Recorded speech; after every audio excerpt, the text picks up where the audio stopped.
The wind whistled mournfully across the rugged landscape as Harmony Porter stood at the precipice, her skirts billowing around her ankles like storm clouds. Below her, the canyon yawned wide, a hungry mouth ready to swallow her whole and all the pain she carried. The year was 1882, and she'd lost everything: her family, her home, her will to continue in a world that had shown her nothing but cruelty. "Step back," a deep voice commanded from behind her. "There's more life left." Harmony didn't turn. The stranger's words were just wind, meaningless as the promises that had brought her west.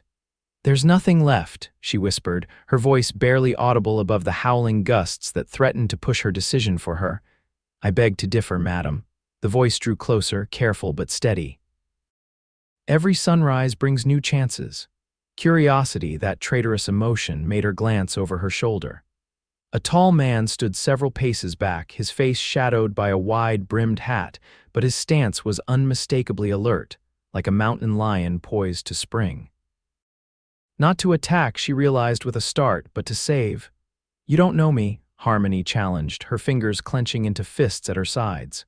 "Xavier Blackett," he said simply, removing his hat in a gesture that seemed oddly formal given the circumstances. "Rancher. And someone who once stood where you're standing." His eyes, piercing blue against his sun-darkened skin, held no judgment, only understanding that struck her like a physical blow. The rocks beneath Harmony's boots shifted slightly, sending a shower of pebbles into the abyss. Her heart lurched as she instinctively stepped back from the edge, just half a foot, but it was enough to make the cowboy's shoulders relax marginally. "The world's vast, Miss Porter," she supplied automatically. "Harmony Porter, Miss Porter, this cliff ain't the end of your story. It's just a chapter you're considering skipping." He extended his hand, palm up, not grabbing, not demanding, simply offering. "And I've always found that skipping chapters only leaves you confused later on." A bitter laugh escaped her lips. "My chapters have all been the same, Mr. Blackett. Loss and disappointment. Then you're due for a different one." His voice remained steady, but something in his eyes flickered recognition, perhaps. "Alpine's just 5 miles east. My ranch is 3 miles beyond that. There's work if you want it, shelter if you need it, and no questions asked about what brought you here." Harmony studied him, this strange cowboy who spoke of second chances while the wind tried to tear the words from his mouth. He wasn't young, perhaps 35, with lines at the corners of his eyes that spoke of squinting into both sun and darkness. His clothes were worn but clean, his manner direct but not threatening. "Why would you help a stranger?" she asked, genuine confusion tempering her despair. "Because 13 years ago someone did the same for me." He kept his hand extended, patient as the mountains themselves. "And because no one should face their demons alone." The wind died suddenly, as if the universe itself were holding its breath, waiting for her decision. In the newfound quiet, Harmony could hear her own heartbeat, persistent despite everything. She looked down at the canyon once more, then back at the cowboy Xavier Blackett, who believed in chapters yet unwritten. She took a step away from the edge, then another. Her legs trembled with each movement, whether from fear or relief she couldn't tell. Xavier didn't move to touch her, didn't crowd her space. He simply nodded, replaced his hat, and said, "I've got an extra horse tethered back a ways. She's gentle. Name's Willow." "I don't ride," Harmony admitted, feeling foolish for the confession when moments ago she'd been contemplating something far more final than falling from a horse. A ghost of a smile touched Xavier's lips. "Willow knows the way home. You just have to trust her more than you trust that cliff." Trust, such a simple word for something so monumental. Harmony looked back once more at the precipice, feeling its pull like a physical force. But for the first time in months, something pulled harder in the opposite direction: curiosity, perhaps. Or the strange conviction in this cowboy's voice when he spoke of more life left to live. "I'm not promising anything," she said finally, wrapping her arms around herself against the returning wind. Xavier nodded. "Neither am I, Miss Porter, except maybe a hot meal and a roof tonight. Tomorrow's its own problem." As they walked away from the cliff edge, Harmony felt something shift inside her, not happiness, not yet, but the faintest whisper of possibility. Behind them, the canyon remained, patient and eternal, willing to wait for another day that might never come. The journey to Xavier Blackett's ranch was conducted mostly in silence, broken only by the sound of hoofbeats and the occasional directions he offered. True to his word, Willow was gentle, seeming to understand that her rider was fragile in ways that had nothing to do with physical strength. Harmony sat stiffly in the saddle, her back rigid, her eyes fixed on the landscape that rolled out before them like a painter's unfinished canvas, all rough sketches and bold strokes of color beneath the late afternoon sun. "You're from back east," Xavier observed eventually. "Not a question." Harmony nodded. "Philadelphia, long way from home." "Home doesn't exist anymore," she replied, the words emerging sharper than she'd intended. Xavier didn't press. Instead, he pointed to the horizon where distant buildings shimmered in the heat. "That's Alpine." Small town, but decent folks for the most part. Doctor, general store, smithy, even got a schoolhouse now.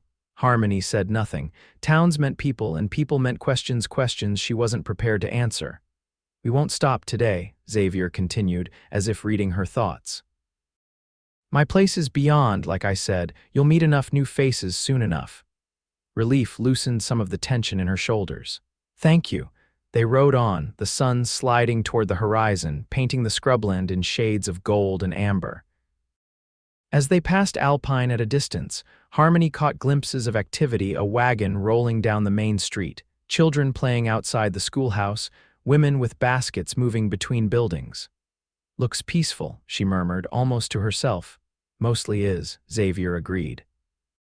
"We have our share of troubles, but nothing like the stories they print in those dime novels back east." The mention of stories brought an unexpected pang. Harmony had once loved books, had once believed in happy endings. How foolish that seemed now, how childishly naive. There. Xavier pointed to a cluster of buildings nestled against the base of rolling hills. Blackett Ranch. It wasn't grand by any measure, a modest main house built of stone and timber, a large barn, several outbuildings and corrals containing horses and cattle. But something about its solid presence against the vast landscape struck Harmony as beautiful in its defiance. Here was humanity's foothold in wilderness, stubborn and enduring. As they approached, a woman emerged from the main house, wiping her hands on an apron. She was perhaps 50, with iron-gray hair pulled back in a severe bun and a face that had weathered its share of hardships. "Mrs. Whitfield," Xavier called in greeting. "Got company for dinner." The woman shaded her eyes against the setting sun, her gaze raking over Harmony with undisguised curiosity. "I see that. Stew's on, should stretch." Xavier dismounted with the easy grace of a man who'd spent more time on horseback than off, then moved to help Harmony. She hesitated before accepting his outstretched hand, suddenly aware of how long it had been since she'd allowed anyone to touch her. His grip was firm but gentle as he helped her down. "Mrs. Whitfield keeps house for me," he explained. "Makes sure I don't live like a complete savage." The older woman snorted at this. "A losing battle, miss." "Porter," Harmony supplied, finding her voice. "Harmony Porter." Something like sympathy flickered across Mrs. Whitfield's face. "You look dead on your feet, girl. Come inside, food first, then rest." The interior of the ranch house surprised Harmony. She'd expected bachelor austerity, but instead found comfortable, if simple, furnishings. Bookshelves lined one wall of the main room, filled with volumes that showed signs of regular use.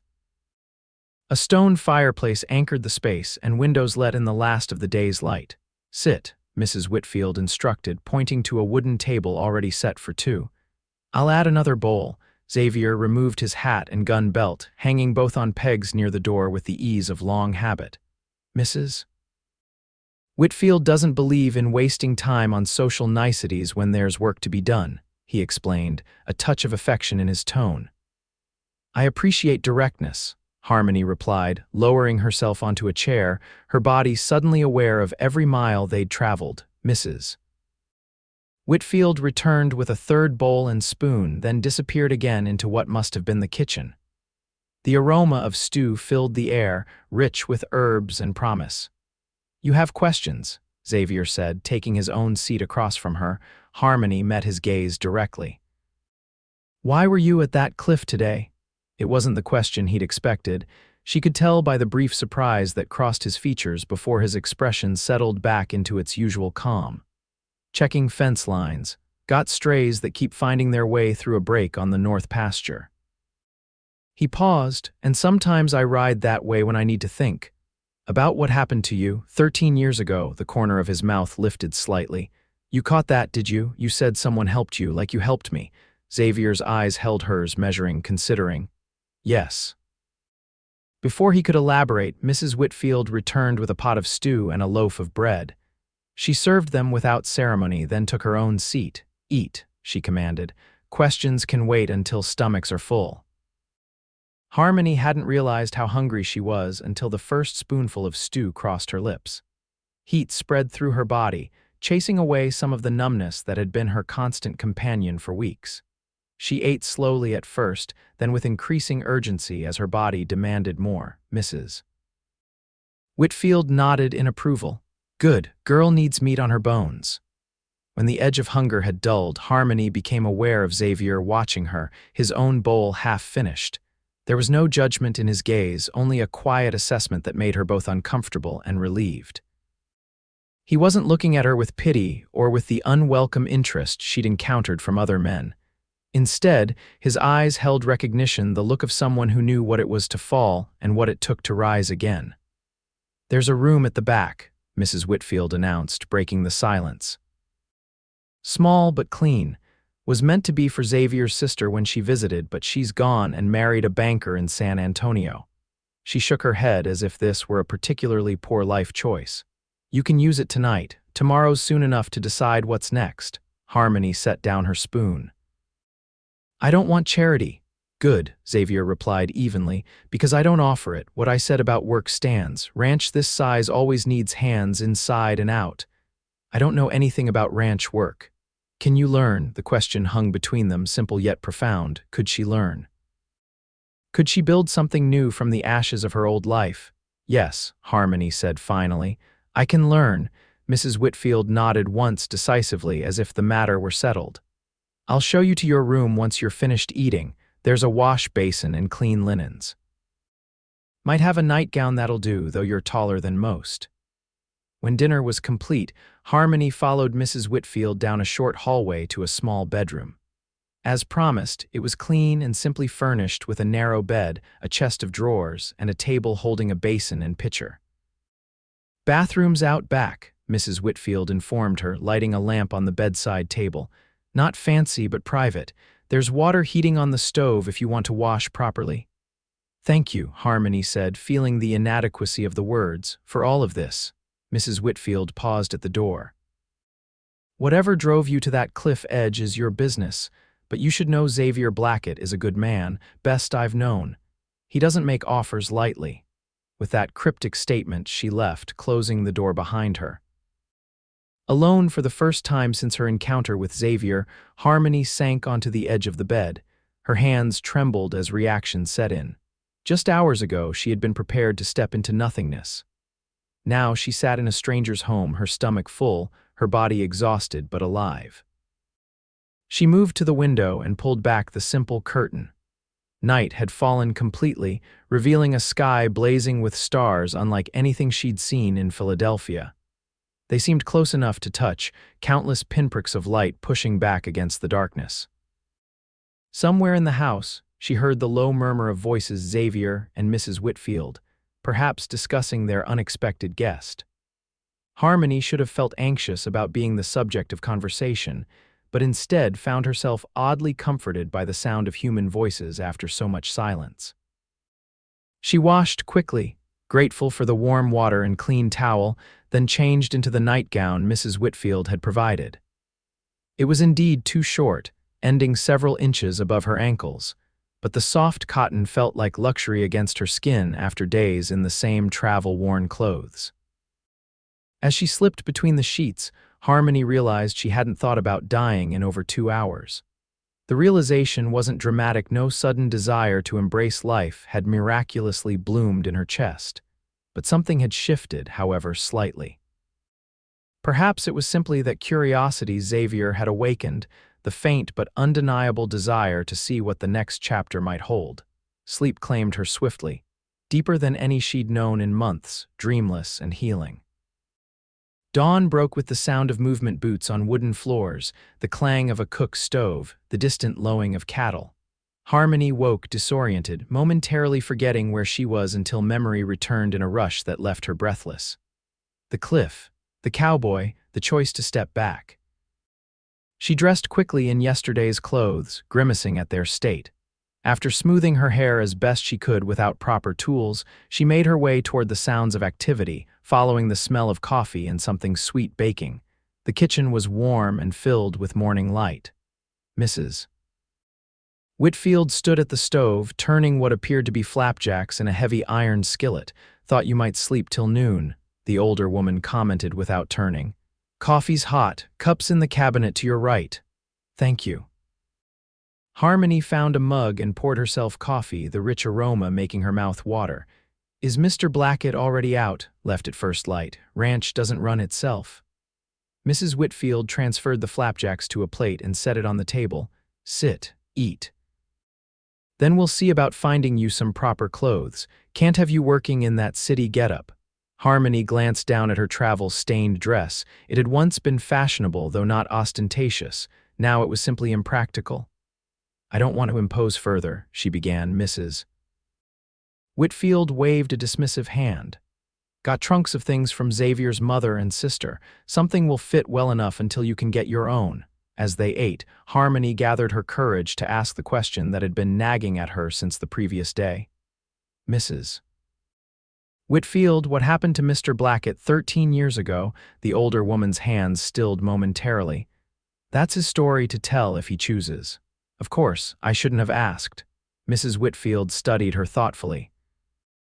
"I will say this much: when Xavier found you on that cliff, it wasn't coincidence. Some wounds never fully heal, but they can make a person recognize the same pain in others." Before Harmony could respond, the kitchen door opened and Xavier stepped in, removing his hat. He appeared surprised to see them both still at the table. "Thought you'd be halfway through the morning chores by now, Mrs. Whitfield," he remarked, hanging his hat on a peg. "Girl needed feeding properly," the housekeeper replied unapologetically. "Can't work on an empty stomach." Xavier's gaze shifted to Harmony. "How'd you sleep?" "Better than I have in a long time," she admitted. "Thank you," he nodded, pouring himself coffee. "I've got to ride into town this morning. Supplies needed. Thought you might want to come along, get acquainted with Alpine." The thought of facing strangers, of potentially having to explain her presence, sent a wave of anxiety through Harmony. "I'd rather stay if that's all right." Mrs. Whitfield mentioned work needing to be done. "Plenty of that," Xavier agreed, sipping his coffee. "Mrs. Whitfield can show you around, get you started. Nothing too taxing your first day." "I'm stronger than I look," Harmony said, a hint of defensiveness creeping into her tone. Something like approval flickered in Xavier's eyes. "Never doubted it, Miss Porter. Anyone who makes it this far west has grit, but even the strongest need time to find their footing." After breakfast, Xavier departed for town, leaving Harmony in Mrs. Whitfield's capable hands. The housekeeper first led her to a room where several trunks contained clothing left behind by Xavier's female relatives. "His mother passed 6 years back," Mrs. Whitfield explained as she sorted through the items. "Consumption. His sister Elizabeth moved to San Antonio after that. Married well, visits rarely." There was no judgment in her tone, just statement of fact. By mid-morning, Harmony was dressed in a practical skirt and shirtwaist that, while not perfect fits, were vastly more suitable than her travel clothes. Mrs. Whitfield had also produced sturdy boots that pinched only slightly at the toes. "Now then," the housekeeper said, eyeing Harmony critically, "let's see what you can do." What followed was a day of education. Mrs. Whitfield showed her the workings of the house, where things were stored, what needed daily attention, what weekly. She demonstrated the proper way to tend the vegetable garden that supplied much of their fresh food, and introduced Harmony to the chickens whose eggs provided breakfast. "Xavier employs 3 ranch hands full-time," Mrs. Whitfield explained as they worked. Pedro Vasquez and the Martinez brothers, Luis and Miguel, good men, all of them, they stay in the bunkhouse most nights, take meals with us when work allows. By afternoon, Harmony's back ached and her hands were dirty, but she felt more present in her own body than she had in months. There was something grounding about physical labor, about tasks with clear beginnings and endings. "You'll do," Mrs. Whitfield pronounced as they prepared the evening meal. "Not afraid of work, at least." Harmony took this as high praise from the taciturn woman. "I've never cooked on a wood stove before," she admitted, watching carefully as Mrs. Whitfield demonstrated the finer points of heat management. "City girl through and through," the housekeeper noted without malice. "But willing to learn. That counts for more out here than where you came from or what you know starting out." As sunset approached, they heard the sound of horses returning. Harmony felt an unexpected flutter of anticipation as Xavier's voice carried from outside, issuing instructions to someone. Moments later, the kitchen door opened and he entered carrying packages. "Supplies," he explained, setting them on the table. "And these." He produced a smaller package wrapped in brown paper and string. "Thought you might need some personal items, Miss Porter." Harmony accepted the package with surprise. Opening it, she found a hairbrush, tooth powder, a small mirror, and other simple but essential toiletries. "Mrs. Whitfield provided a list," Xavier said, seeming almost embarrassed. "Figured you left in a hurry, might not have everything you need." The thoughtfulness of the gesture caught Harmony off guard. "Thank you," she said softly. "That was very kind." He shrugged, clearly uncomfortable with gratitude. "Just practical, hard to work when you're worrying about basic comforts." Mrs. Whitfield made a sound that might have been a suppressed laugh. "Xavier Blackett, practical to his bones. Now wash up for dinner." The hands will be in shortly, hungry as wolves. Dinner that evening was a livelier affair than the previous night. The three ranch hands joined them at the enlarged table, their curiosity about Harmony barely concealed behind polite greetings. Pedro Vasquez was the oldest, perhaps 50, with graying hair and a weathered face that creased deeply when he smiled. The Martinez brothers were younger, Luis in his 30s, Miguel barely 25, with similar features that marked them unmistakably as brothers. Harmony braced herself for questions about her background, her reason for being at Blackett Ranch. But to her surprise, none came. Whether by prior instruction from Xavier or simply the discretion born of frontier life, the men limited their conversation to ranch matters, the weather, and news from town. "Doc Jenkins says his wife's expecting again," Luis reported, helping himself to seconds. "Their fourth. Poor woman, Mrs. Whitfield muttered. "That man sneezes and she catches pregnant." Miguel choked on his water while Pedro hid a smile behind his napkin. Xavier cleared his throat pointedly. "Sheriff mentioned trouble up north," he said, changing the subject. "Cattle rustlers working their way down from the territories." Pedro nodded gravely. "The Peterson place lost 12 head last week, good animals, breeding stock." "We'll double the night watches," Xavier decided. "Can't afford losses, not with prices what they are." The conversation continued in this vein, practical and focused on the immediate concerns of survival and prosperity in this harsh land. Harmony found herself drawn into the rhythms of it, the easy camaraderie among people whose lives depended on one another. When the meal ended, the hands thanked Mrs. Whitfield profusely for the food and nodded respectfully to Harmony before departing for the bunkhouse. Mrs. Whitfield shooed away offers of help with cleanup, insisting she could manage herself. "You worked all day," she told Harmony firmly. "Rest while you can. Tomorrow comes early on a ranch." Finding herself suddenly alone with Xavier in the main room, Harmony felt a moment of awkwardness. He gestured to one of two chairs positioned near the fireplace, where a small fire took the edge off the evening chill.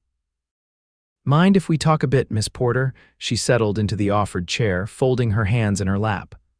"Of course." Xavier sat opposite her, his tall frame making the chair seem smaller than it was. In the flickering firelight, his features were both sharpened and softened. The strong line of his jaw contrasted with the thoughtful expression in his eyes. Mrs. Whitfield says you took to the work well today. Harmony smiled slightly. She's being generous. I made every mistake possible, but she was patient. Patient isn't a word most would associate with Mrs. Whitfield, Xavier remarked with a touch of humor. She must see something in you, or pity me. No, his tone was definitive. That woman doesn't waste pity on anyone. Respect, though, that she gives where it's earned. Harmony looked down at her hands, surprised to see calluses already forming after just one day of ranch work. Mr. Blackett, Xavier, please. Mr. Blackett was my father, Xavier, she amended. I appreciate everything you've done. The room, the work, these. She gestured to the package of toiletries. But I need to know what you expect in return.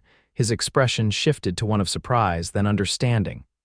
Nothing more than honest work, Miss Porter. This isn't charity, like I said. Ranch needs hands and you need a place. Simple exchange, Harmony, she offered in response. If I'm to call you Xavier, he nodded, a slight smile touching his lips. Harmony, unusual name. My mother was a musician before she married. She claimed I came into the world during a particularly beautiful concerto. The memory brought an unexpected pang. She always said I was her living harmony. She sounds like a remarkable woman. She was. Harmony swallowed against the sudden tightness in her throat. Both my parents were. Xavier didn't press for details, for which she was grateful. Instead, he changed the subject slightly. Mrs. Whitfield mentioned you asked about me, about what happened 13 years ago. Harmony felt her cheeks warm with embarrassment. I'm sorry, it wasn't my place. No, it's a fair question. I brought it up yesterday. He paused, his gaze shifting to the fire. When I was 22, I lost everything. My fiancé died in a fever outbreak. Same illness took my younger brother and nearly my father. The ranch, much smaller than, was drowning in debt. I saw no way forward. His voice remained steady, but Harmony could sense the controlled emotion beneath the words. I rode to that same cliff where I found you, had every intention of not riding back. Harmony's breath caught. What stopped you? Man named Elijah Thornton, stranger passing through. Found me much like I found you, standing at the edge, ready to step off. Xavier's eyes met hers, the firelight reflecting in their depths. He didn't offer me platitudes or sermons, just said there was more life left if I was willing to stick around and see it. The echo of his own words to her on the cliff was unmistakable. What happened to him, to Thornton, don't know. He stayed a week, helped me sort out the worst of the problems, then moved on, never saw him again. Xavier's expression softened with memory. But those few days were enough to pull me back from the edge, not just physically, but in every way that mattered. And now you do the same for others? Harmony asked quietly. Xavier shook his head. Never had cause to before, but when I saw you standing there. He paused, seeming to search for the right words. It was like looking at myself 13 years ago, couldn't ride past, not in live with myself after. The honesty of his explanation touched something deep within Harmony. Thank you for telling me, for trusting me with that. Figure you earned it, sharing your own cliff edge with me. He leaned forward, hands clasped between his knees. I don't know what drove you there, Harmony. Don't need to know unless you want to tell me, but I meant what I said. There's more life left, better days ahead. I want to believe that, she whispered. Then that's enough for now. Xavier stood, signaling an end to the conversation. Rest well, tomorrow's a new chapter. As he left her by the fire, Harmony remained seated, watching the flames dance and wondering if this strange, unexpected detour in her journey might indeed be the beginning of something rather than the end she had sought. The days that followed fell into a rhythm that Harmony found surprisingly comforting. Each morning began before dawn, with chores that gradually became familiar rather than overwhelming. Mrs.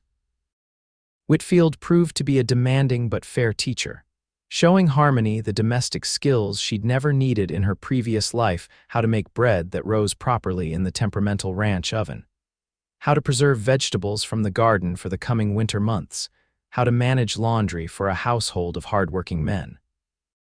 Xavier remained something of a mystery. He was unfailingly polite, checking on her progress each evening, but maintained a careful distance that Harmony both appreciated and increasingly found herself wishing he wouldn't. 2 weeks after her arrival, Mrs. Whitfield announced at breakfast that she would be visiting her sister in Alpine for 3 days. Woman's expecting her first grandchild, she explained, packing provisions into a basket. Due any day now. You'll manage the house while I'm gone, she told Harmony, her tone making it clear this was a statement of fact, not a question. Harmony felt a flutter of anxiety. I'm not sure I'm ready to. Nonsense. You've learned the essentials. Xavier and the hands aren't particular, so long as the food's hot and plentiful. Mrs. Whitfield fixed her with a stern look.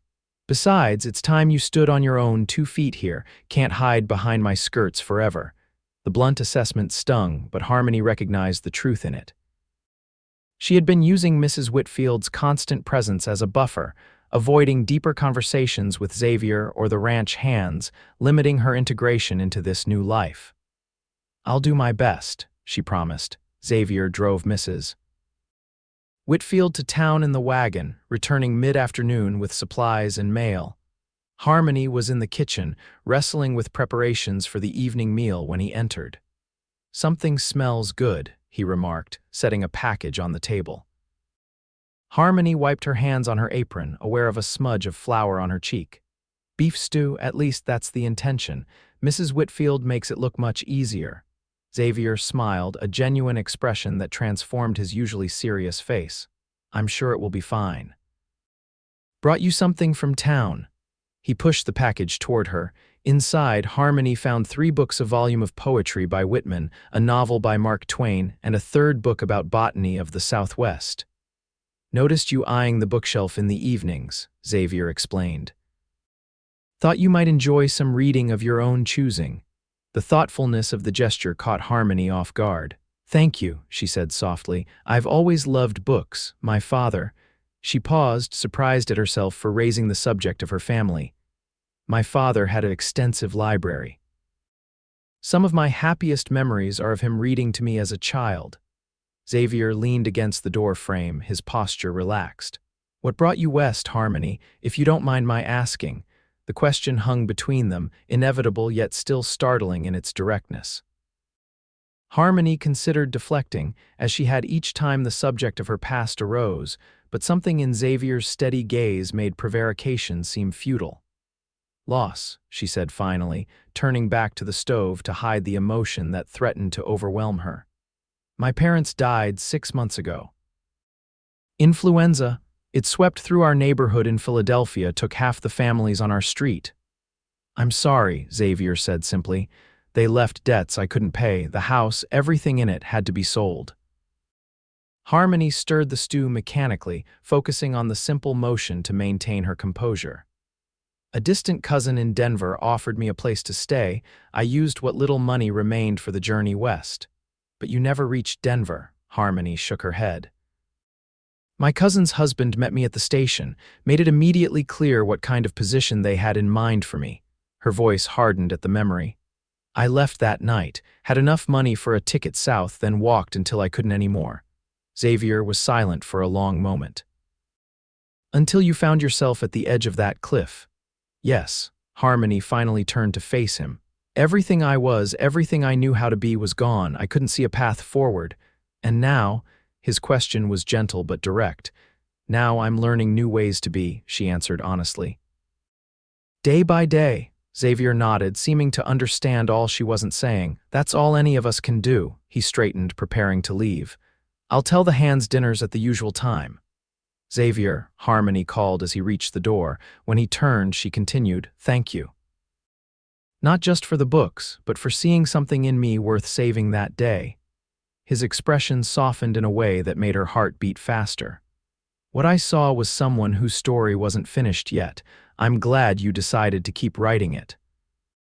After he left, Harmony remained standing in the kitchen, her hand resting on the books he'd brought her. For the first time since losing her parents, she felt a sensation that wasn't grief or numbness, a tentative warmth that suggested healing might be possible after all. Mrs. Whitfield's absence created opportunities Harmony hadn't anticipated. With the older woman gone, the ranch hands seemed to relax more at meals, sharing stories and jokes they might have otherwise kept to themselves. Harmony found herself learning about their lives, their families, Their journeys to Blackett Ranch, Pedro had worked for Xavier's father before him, had watched Xavier grow from boy to man. Stubborn as a mule, even as a child, he told Harmony one evening as they lingered over coffee after the others had departed. But fair, always fair. Luis and Miguel had come to the ranch 5 years earlier, fleeing drought conditions further south that had decimated their family's small holding. Senior Blackett gave us work when others would not, Luis explained. Said our experience with cattle was worth more than where we came from. These conversations painted a picture of Xavier that intrigued Harmony, a man respected not for grand gestures but for consistent decency. For seeing value in people others overlooked. On the third evening of Mrs. Whitfield's absence, a storm rolled in from the west. Thunder rattled the windows as Harmony cleared away the dinner dishes, the men having hurried to secure animals and equipment before the worst hit. She was alone in the kitchen when the door burst open, admitting Xavier and a gust of wind and rain. He was soaked through, his shirt clinging to his broad shoulders, hair plastered to his forehead. "Everything secured?" Harmony asked, handing him a towel. "As much as can be," he replied, running the towel over his face and hair. "This is a bad one, creek's already rising." Lightning flashed, illuminating the kitchen in stark white light, followed immediately by a crack of thunder that made Harmony jump. Xavier noticed her reaction, not fond of storms. "They never bothered me in the city," she admitted. "Buildings, other people close by, it felt different. Out here it's so." She gestured vaguely, searching for the right word. "Exposed," Xavier supplied, "like there's nothing between you and the raw power of nature." "Yes, exactly." Another flash boom sequence, closer this time. The lights flickered, then steadied. "Oil lamps are in the pantry," Xavier said. "Better have them ready in case the electricity goes." Alpine had only recently received electrical service, Xavier had explained days earlier. The ranch was among the first outlying properties to be connected, a fact of which he seemed quietly proud. As Harmony located the lamps, the wind howled with renewed ferocity. She couldn't help but think of her first night in this house, how strange everything had seemed. Now, just over 2 weeks later, she moved through the rooms with growing familiarity, understanding their purpose and history. "I checked your room earlier," Xavier said, accepting a lamp from her. "Window was leaking a bit, fixed it, but you might want to move your books away from that wall." The casual mention that he'd been in her room sent an unexpected flutter through Harmony's stomach. "Thank you." "I wouldn't have thought to check." A particularly violent gust shook the house and the lights went out completely. Xavier calmly lit the lamp in his hand, then Harmony's. "Happens every big storm," he said, his face transformed in the warm glow of lamplight. "Power will be back tomorrow, most likely." Harmony was acutely aware of how alone they were. The ranch hands would remain in the bunkhouse until morning unless emergency called them out. Mrs. Whitfield was still in town. The storm had effectively isolated them in the main house. "I should check the fireplace," Xavier said, seemingly unaware of her thoughts. "Make sure the chimney's drawing properly." Harmony followed him into the main room, grateful for the task to occupy her mind. They worked together to build up the fire, which cast dancing shadows across the walls as the storm raged outside. "Reminds me of nights when I was a boy," Xavier commented, settling into one of the chairs by the fire. "Before electricity, every storm meant lamps and fires. My mother would read to us on nights like this." Harmony took the opposite chair, curling her legs beneath her. "What would she read?" "Adventure stories, mostly. My brother and I preferred tales of pirates and explorers." A smile touched his lips at the memory. "My sister wanted romance knights and fair maidens, that sort of thing." "And you, what did you prefer?" Xavier considered the question. "Stories where ordinary people did extraordinary things when circumstances demanded it. Not because they were heroes by nature, but because they discovered something within themselves they didn't know was there." Harmony thought about her own circumstances, how drastically her life had changed in such a short time. "I think I understand the appeal of those stories now." Lightning flashed, briefly overpowering the lamplight, followed by thunder so loud it seemed to shake the foundation of the house. Harmony flinched involuntarily. Would it help if I read aloud? Xavier offered, gesturing to the books he'd given her. Might take your mind off the storm. The suggestion touched Harmony deeply. I'd like that. He selected the Whitman volume, opening to a page as if already familiar with its contents. His voice, when he began to read, surprised her with its expressiveness. The words flowed with a rhythm that matched the rain beating against the windows, creating a counterpoint to the storm rather than trying to drown it out. Harmony found herself relaxing, drawn into the poetry and the moment they were sharing. When Xavier paused between poems, she looked up to find him watching her, an unreadable expression in his eyes. Better, he asked softly. She nodded, suddenly aware of a tension between them that had nothing to do with the storm outside. Much better, you read beautifully. My mother's influence. She believed the way words were spoken was as important as their meaning. She sounds wonderful. She was. His expression grew distant. Strongest person I've ever known. Came west as a bride, learned to survive in conditions that would have broken many women of her background. Never complained, never looked back with regret. You miss her. It wasn't a question. Every day, Xavier admitted, but I've found that grief changes over time, becomes less sharp, more companionable in a way, a reminder of what matters. The insight resonated with Harmony's own experience of loss. I hope to reach that point someday. Right now, remembering my parents still feels like reopening a wound.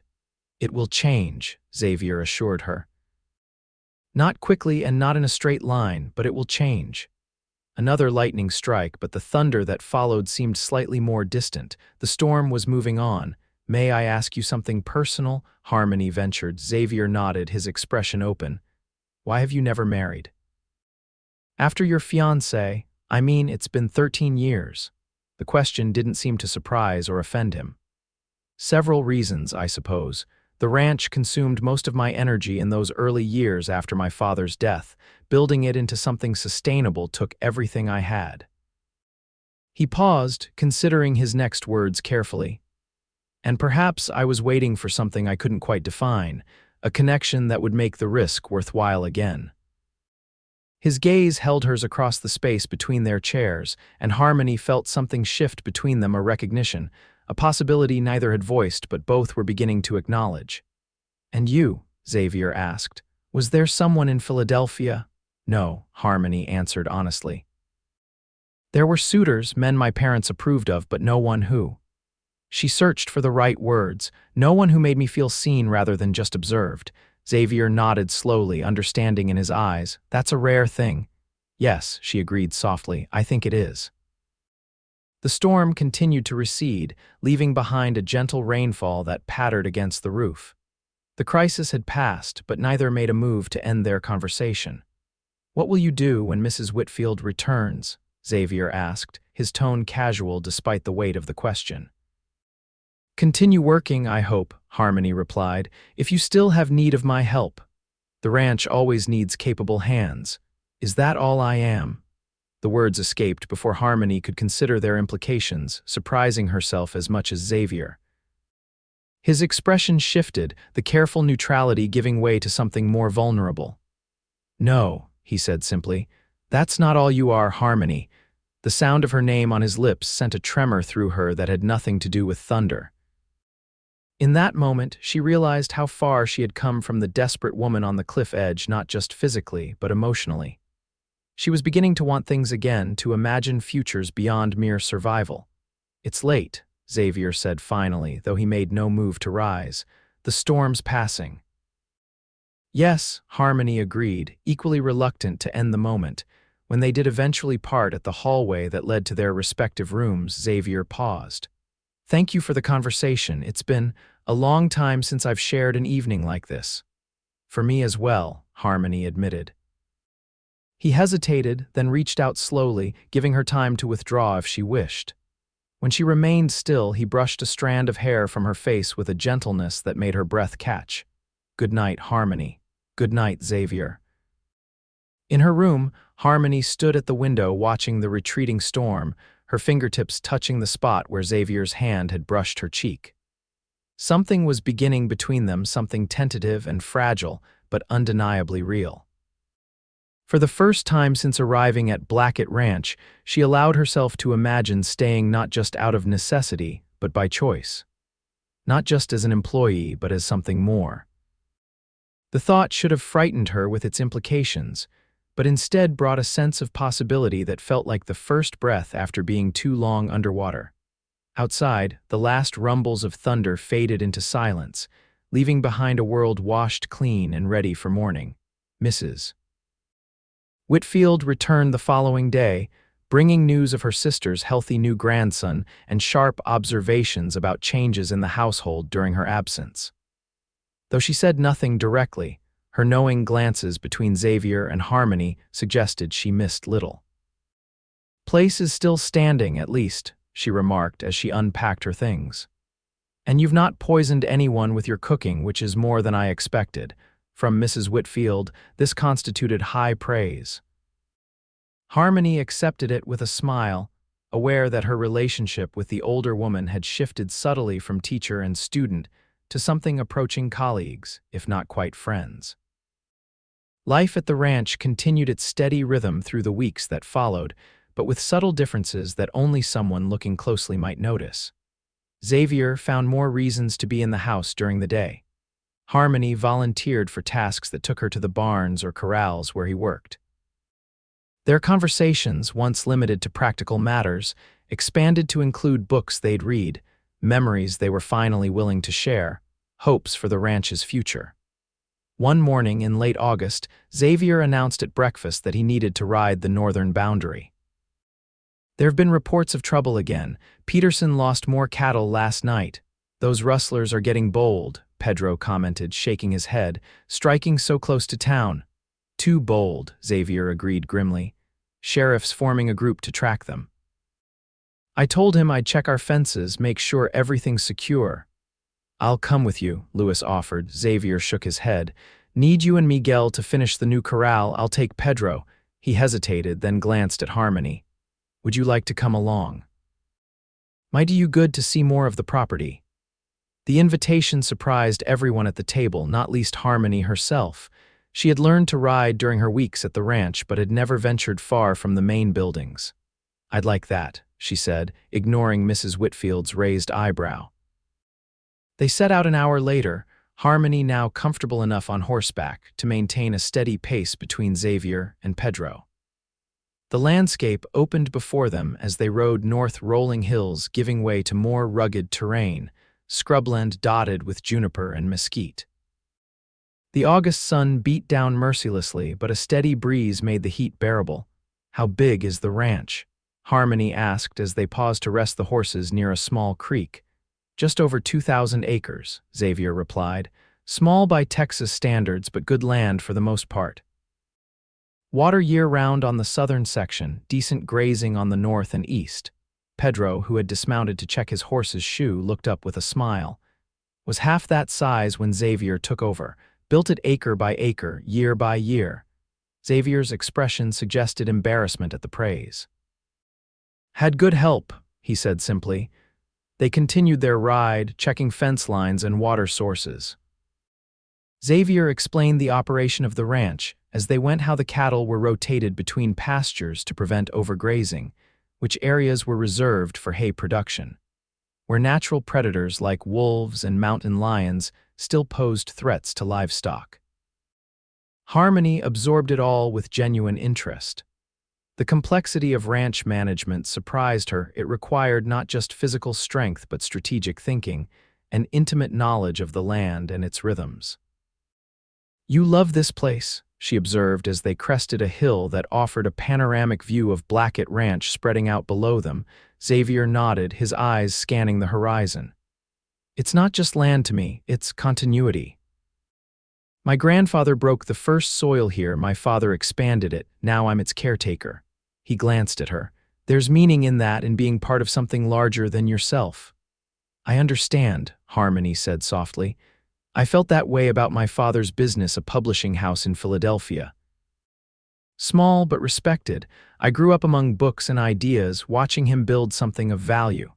She swallowed against the familiar ache of loss. "When he died, I had to sell it. There was no one to continue what he'd started."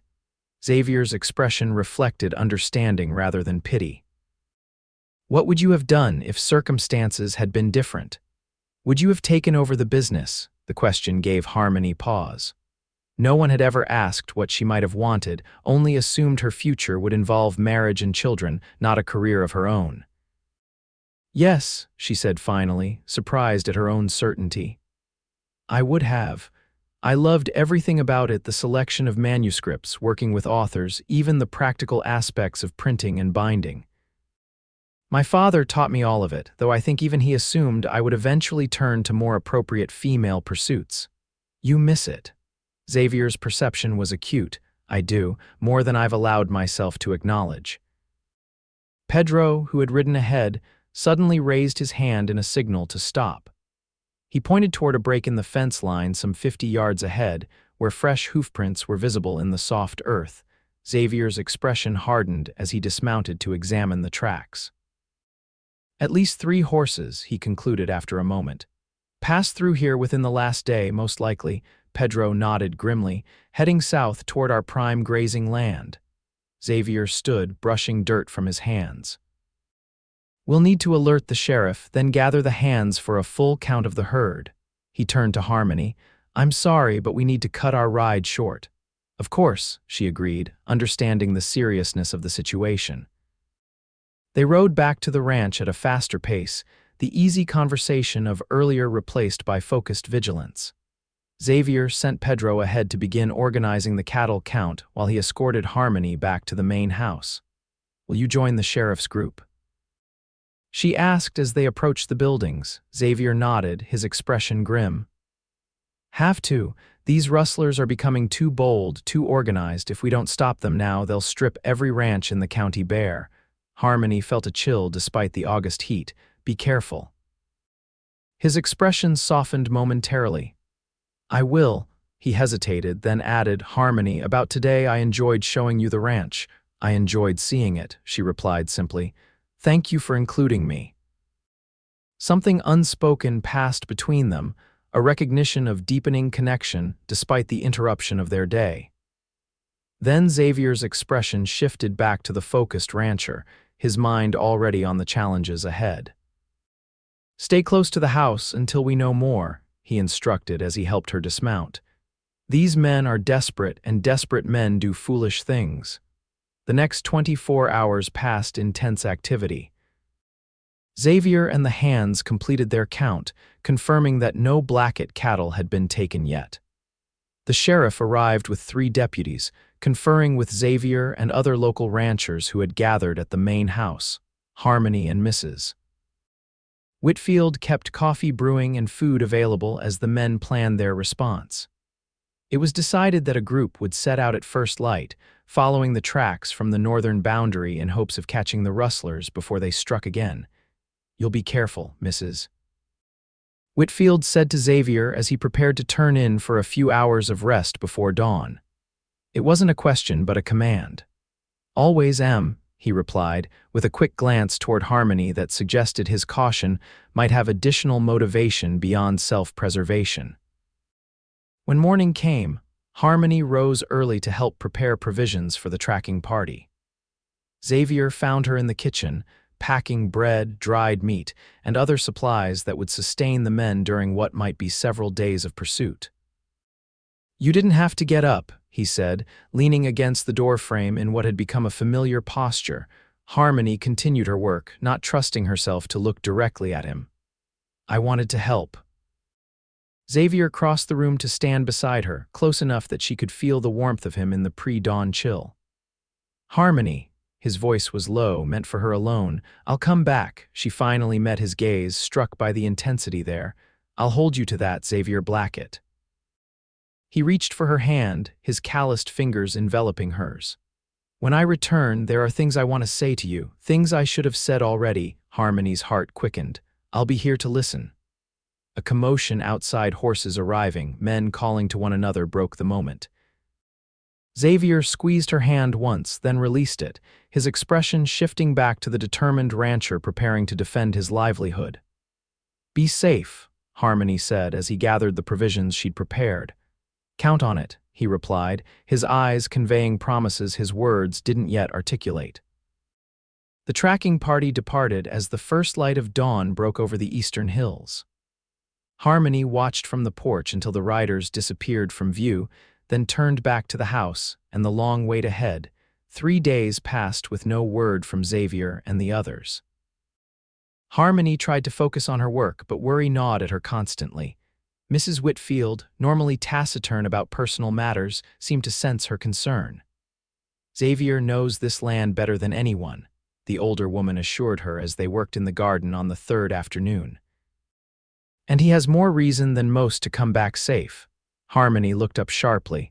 "What do you mean?" Mrs. Whitfield's expression softened slightly. "Girl, I've known that man since he was knee-high to a grasshopper, never seen him look at anyone the way he looks at you." She returned to pulling weeds with renewed vigor. Not even his first love, God rest her soul. Harmony felt heat rising in her cheeks.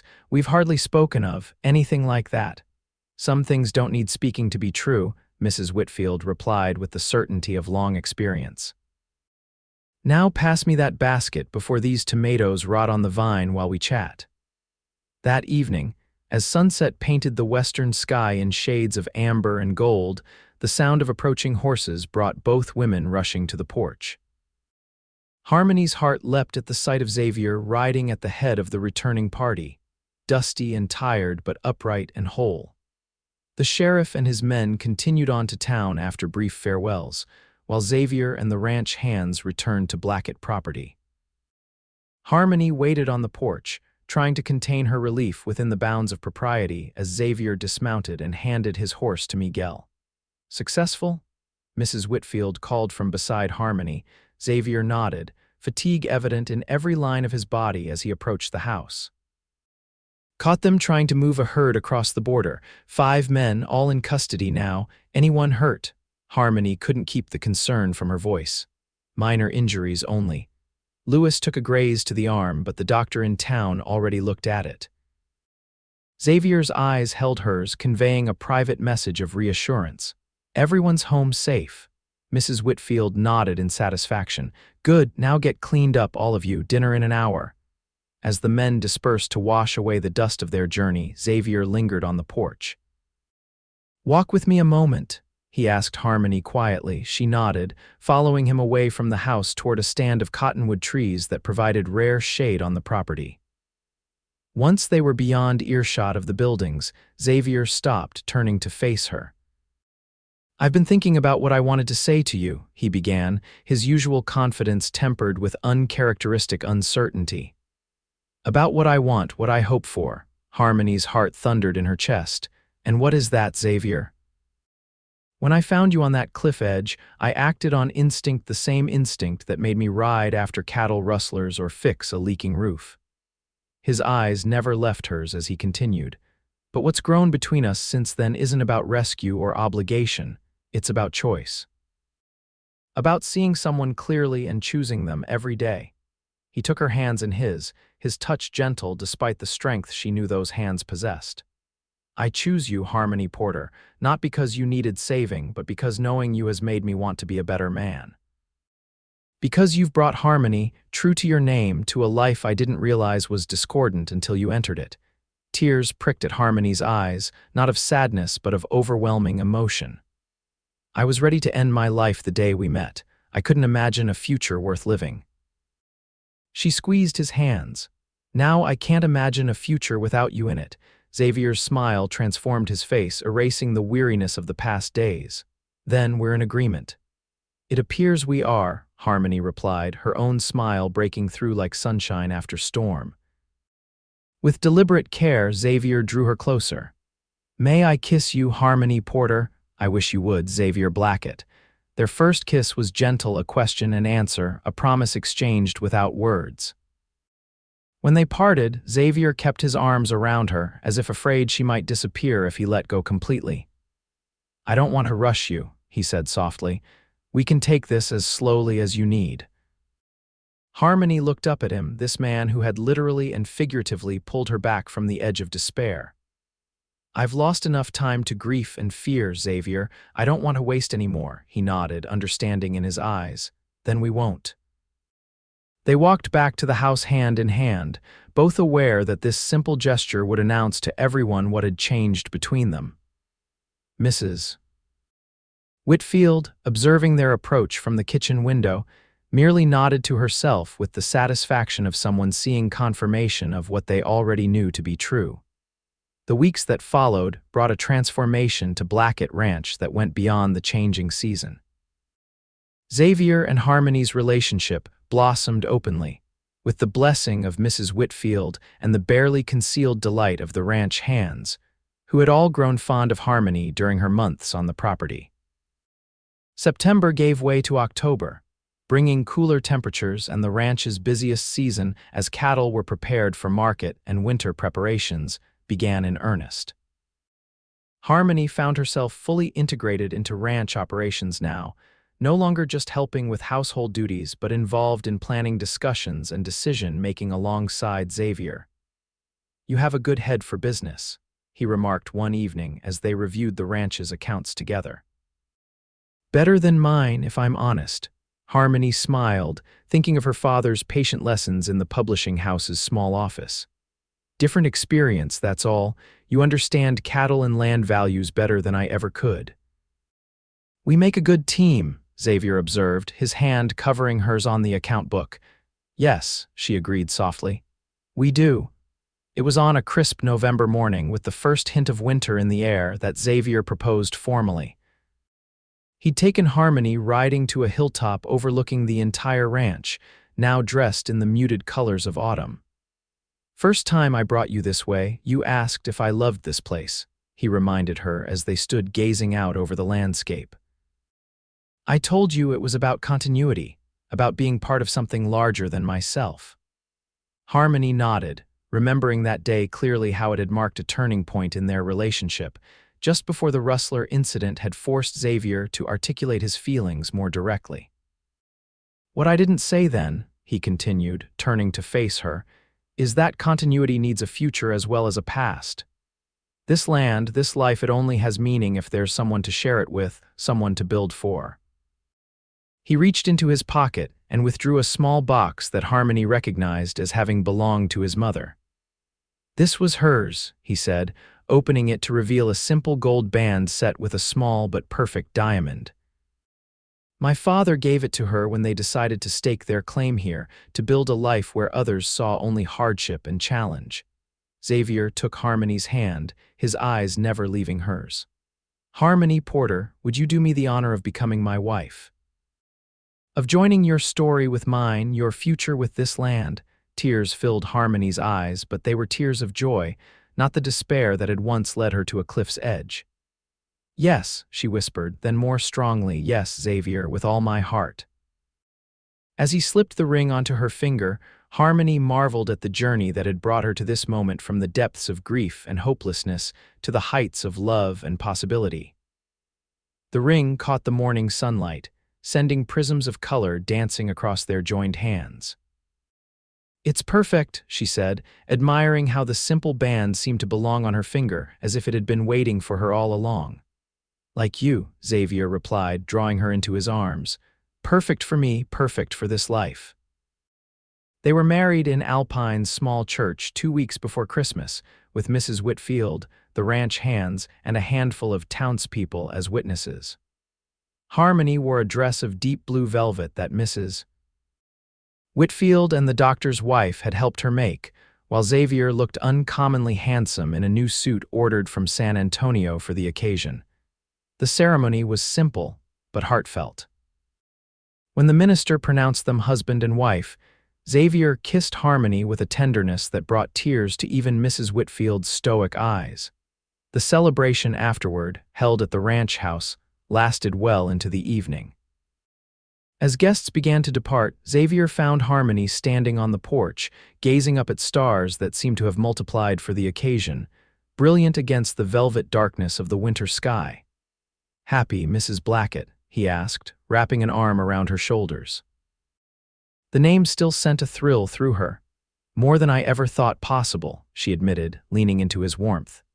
"A year ago, I couldn't imagine surviving, let alone finding joy again." Xavier's expression grew serious. I keep thinking about how easily our paths might have missed crossing. If I hadn't ridden that way that day, if you had arrived at that cliff an hour earlier or later." Harmony placed a finger against his lips. "But you did, and I didn't. Whatever force guided our steps, I'm grateful for it." He kissed her finger, then replaced it with his lips on hers, a deeper kiss than the one they'd shared in church, full of promise for the night ahead and all the nights to follow. "Come inside, wife," Xavier said when they finally parted. "It's cold and we have a lifetime to stargaze together." Harmony took his hand, following him into the home that was now truly hers as well. Behind them, the vast Texas sky continued its eternal wheel, stars bearing witness to one story among many being written beneath their ageless light. Spring arrived at Blackett Ranch with an explosion of wildflowers and new beginnings. The cattle herds had grown over the winter, promising a profitable year ahead. Xavier had expanded the vegetable garden at Harmony's suggestion, adding fruit trees that would take years to mature but represented their commitment to the future. Most significant, however, was the news Harmony shared with Xavier one April morning as dawn broke over the eastern hills. They had taken to riding out together at daybreak, a quiet time for just the two of them before the demands of the ranch claimed their attention. "I've been to see Dr. Jenkins," Harmony said as they watched the sun crest the horizon in a blaze of gold and pink. Xavier turned to her, immediate concern in his eyes. "Are you unwell?" Quite the opposite. She took his hand, placing it gently against her still flat stomach. "We're going to have a baby, Xavier. In late October, the doctor thinks." For a moment, Xavier seemed unable to speak, his expression cycling through shock, wonder, and finally joy so pure it transformed his features. "A baby," he repeated, his voice thick with emotion. "Our baby." Harmony nodded, her own happiness reflected in his eyes. "Our family is beginning." Xavier gathered her carefully into his arms as if she had suddenly become fragile, precious beyond measure. "Thank you," he whispered against her hair, "for this gift, for everything you've brought to my life." "It's what you gave me first," Harmony reminded him gently. "A future, hope, more life." They held each other as the sun climbed higher, casting long shadows across the land that would someday belong to the child growing beneath their joined hands.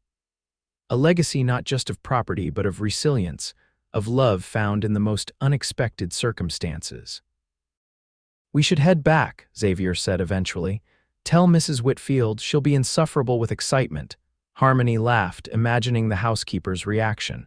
"She'll insist on knitting enough blankets for 10 babies, you realize." "Probably started months ago," Xavier agreed with a smile. "She sees everything before it happens." As they rode home side by side, Harmony reflected on the journey that had brought her to this moment of perfect contentment. From the edge of a cliff to the heart of a family, from despair to joy so complete, it sometimes overwhelmed her. "What are you thinking?" Xavier asked, noting her thoughtful expression. Harmony smiled at her husband, this man who had literally saved her life and then shown her how to live it fully again.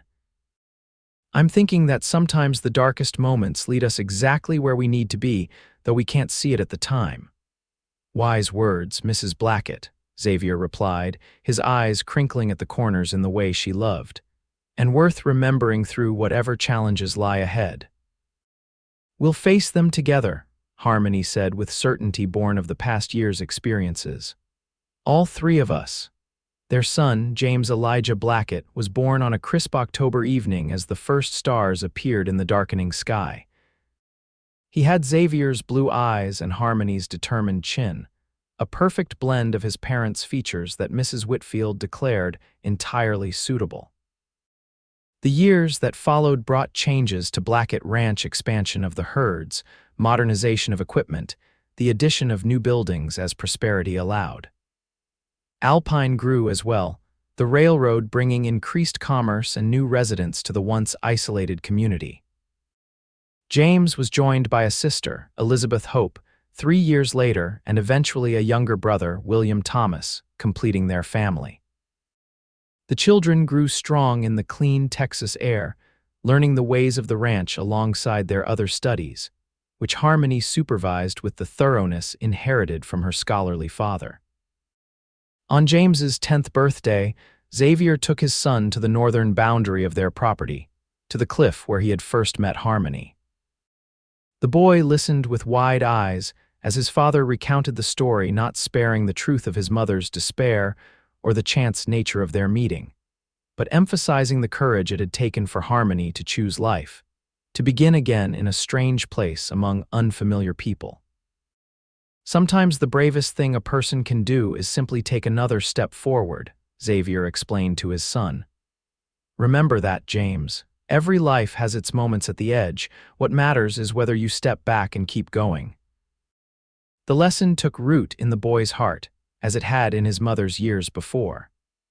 When James later faced his own challenges, the normal disappointments of youth, and eventually the larger trials of adulthood, he would remember his father's words and find strength in them. Harmony and Xavier celebrated their 25th wedding anniversary surrounded by family, friends, and the community they had helped build. The ranch had prospered under their joint stewardship, becoming one of the most respected operations in the county. Their children were growing into thoughtful, capable adults who understood both the privileges and responsibilities of their inheritance.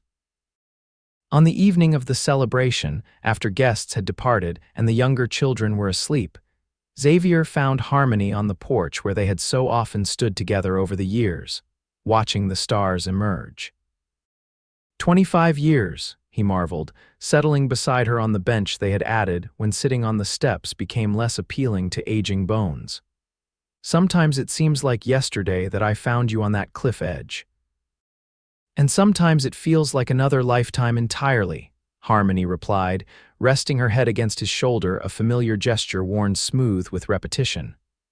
A different woman standing there, desperate and alone. Xavier took her hand, his thumb brushing over the wedding band that had never left her finger in all those years. Do you ever think about how differently things might have gone if I hadn't ridden that way that day? Sometimes, Harmony admitted. But then I remember something Mrs. Whitfield once told me back when we were first courting. What was that? Xavier asked, curious. She said some things don't need speaking to be true. Harmony smiled at the memory. I think our meeting was like that, something that was meant to be, whether we recognized it then or not. Xavier considered this, his face weathered now by years of sun and wind, but his eyes still as keen and thoughtful as when they'd first met. I like that idea, he said finally. That even in our darkest moments, something is working to bring us where we need to be, to the people who can help us find our way back to life. It's what you did for me, Harmony said softly, showed me there was more life left. And you've proven me right every day since, Xavier replied, leaning down to kiss her gently. They sat together as full darkness settled over Blackett Ranch, the house behind them warm with light and memories, the land around them secure in their stewardship, and the future stretching before them still rich with possibility, all because a cowboy found her at the edge of a cliff and offered not just a hand to safety, but a heart to hold her own.